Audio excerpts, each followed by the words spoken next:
Hi friends, let's learn संस्कृतमध्ये तुम्हा सर्वांचं स्वागत आहे. मागच्या व्हिडिओमध्ये आपण प्रथमा आणि द्वितीय विभक्ती आणि त्याचे कारक यांचा आपण अभ्यास केला होता.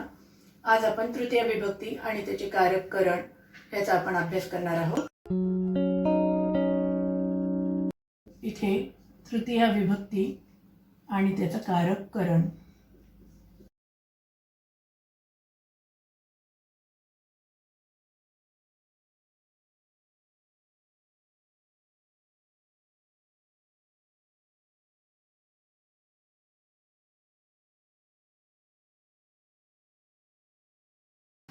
इथे आपण एक उदाहरण घेऊया. सह दंडेन शुनकम ताडयति. सह दंडेन शुनकम ताडयति. क्रिया दर्शविणाऱ्या शब्दाला क्रियापद म्हणतात. इथे ताडयति हे क्रियापद आहे. क्रियापद. आणि या क्रियापदाला केन ताडयति असा जर प्रश्न विचारला तर दंडेन हे करण मिळतं. केन ताडयति असा जर प्रश्न विचारला तर दंडेन हे करण मिळतं. दंड ह्याची तृतीया म्हणून दंडेन इथे तृतीया विभक्ती होते. क्रिया पूर्ण होण्यासाठी जे साधन वापरलं जातं त्याची तृतीय विभक्ती करतात. ताडयति मारण्याची क्रिया ही दंडाने होते म्हणून येथे तृतीय विभक्ती केलेली आहे. दुसरे एक उदाहरण पाहूयात आपण. अहम कुंचिकया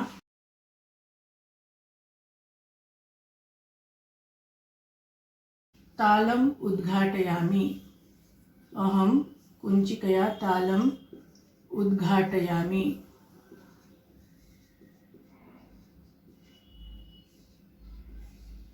प्रस्तुत उदाहरणात मी कुंचिकेने चावीने कुलूप उघडते असा याचा अर्थ होतो. उद्घाटयामि हे क्रियापद आहे.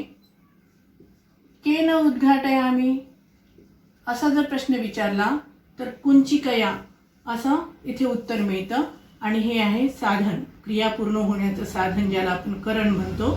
आणि त्या व्यक्तीवर त्याची तृतीय विभक्ती करतात. तसंच आणखी तृतीय विभक्ती कोणत्या कोणत्या शब्दांची करतात.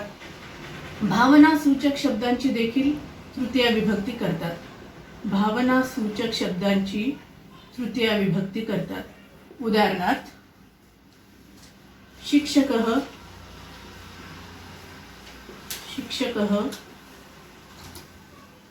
क्रोधेन छात्रं ताडितवान्.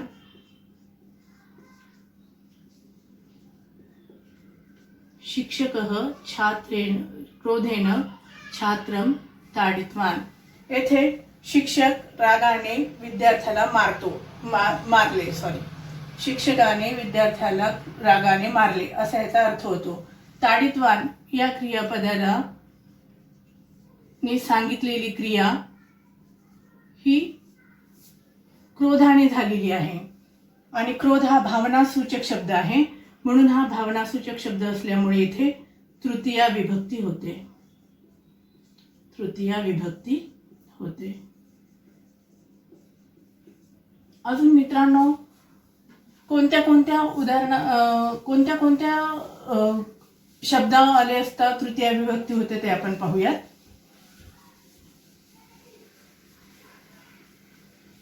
कारणवाचक शब्द असेल तर तृतीय विभक्ती होते. कारणवाचक शब्द असेल तर तृतीय विभक्ती होते. कारणवाचक शब्द आला असता तृतीय विभक्ती होते. इथे आपण उदाहरण बघूया. मम आगमनेन सह संतुष्टः. मम आगमनेन सह संतुष्टः. माझ्या आगमनाने तो संतुष्ट झाला, समाधान झाला. इथे आगमनेन संतुष्ट होण्याचं कारण आगमन आहे म्हणून इथे याची तृतीया केलेली आहे. आणि हा कारण आहे, कारणवाचक शब्द आहे, म्हणून आगमनेनं इथे याची तृतीया विभक्ती केलेली आहे. संतुष्ट होण्याचं कारण आगमन असल्यामुळे, हे कारणवाचक शब्द असल्यामुळे ह्याची तृतीय विभक्ती झालेली आहे आगमनेनं. त्याच्यानंतर आपण पाहूयात प्रयाण साधन.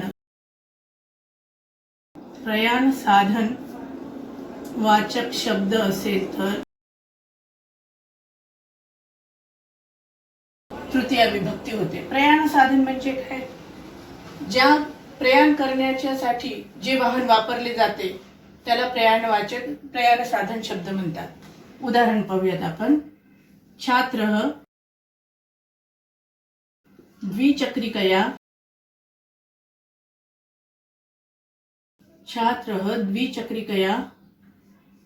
विद्यालयं गच्छति.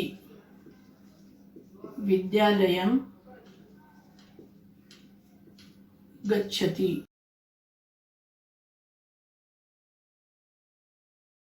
येथे विद्यार्थी सायकलने शाळेला जातो असा याचा अर्थ आहे.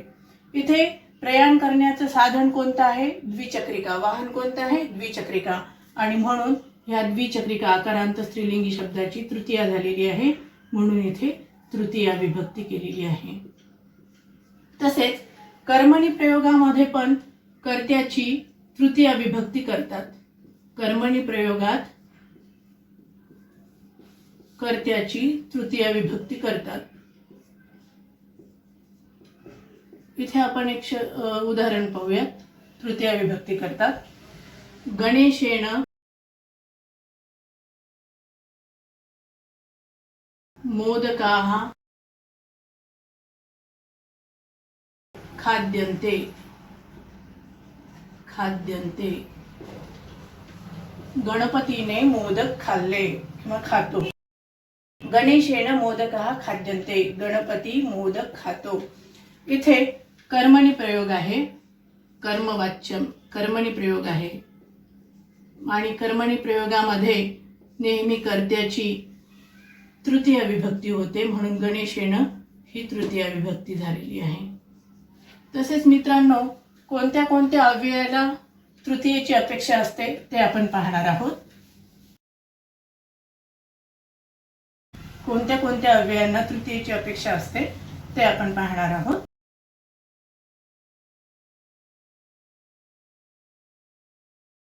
वीणा, अलम, सह, साकम, सार्धम, समम या अव्ययांना तृतीयेची अपेक्षा असते. वीणाचं आपण उदाहरण बघूया. विद्यया विना न मोक्षः. न मोक्षः. विद्येशिवाय मोक्ष नाही. ज्याच्याशिवाय त्याची तृतीय विभक्ती करतात. इथे विद्या हा आकारांत स्त्रीलिंगी शब्द आहे आणि म्हणून ह्याची तृतीय विभक्ती केलेली आहे. अलम. इथे अलमचे आपण उदाहरण बघूयात. अलम कोपेन. अलम या अव्ययाला तृतीयेची अपेक्षा असते. अलम जल्पनेन.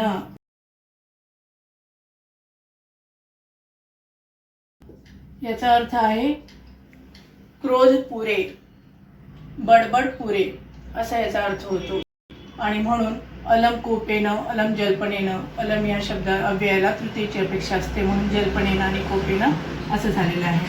आता सह, साकम, सार्धम, समम याचा अर्थ आहे सोबत आणि ह्या सगळ्यांचा अर्थ एकच असल्यामुळे ह्याचं आपण एकच उदाहरण पाहणार आहोत.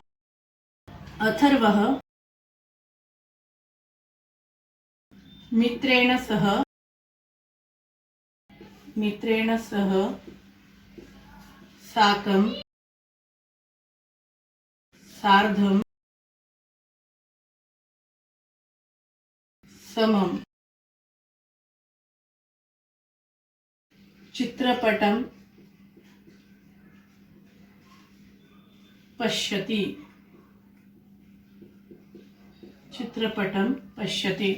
इथे ज्याच्या सोबत सह या अव्ययाला सह, साकम, सार्धम, समम या अव्ययांना तृतीयेची अपेक्षा असते आणि म्हणून इथे मित्रेण ज्याच्या सोबत त्याची तृतीय विभक्ती, मित्र या शब्दाची तृतीय विभक्ती झालेली आहे, म्हणून इथे तृतीय विभक्ती मित्रेण।